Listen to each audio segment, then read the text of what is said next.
The new KPIX 5 News at 7 starts now with the hundreds of passengers stuck on BART for an hour, then plunged into darkness. Good evening, I'm Alan Martin. And I'm Elizabeth Cook. The riders ended up having to get off the train in a dark tunnel. KPIX 5's Andria Borba is live with what happened. Andria?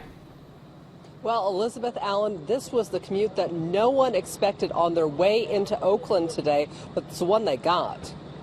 Like I'm at Universal Studios.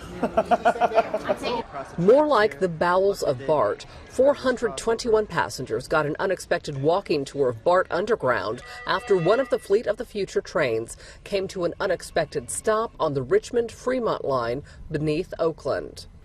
I was all of a sudden thrown back into my seat. I stood up and then I was thrown back into my seat. It's almost like someone unplugged the electric from the BART train. And that's when the waiting began, followed by the walking.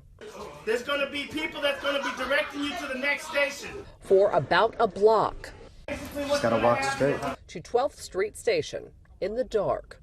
Because 12th Street was so close, it was decided that we would have them walk from the train the few hundred feet to the platform because that was the fastest way to get them out of the train and on their way. I just don't want to see critters. BART shut down the electrified third rail so no one would get hurt if they fell.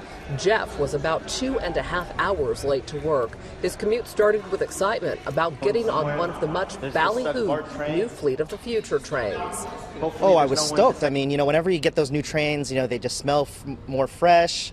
The seats are clean. I was really excited.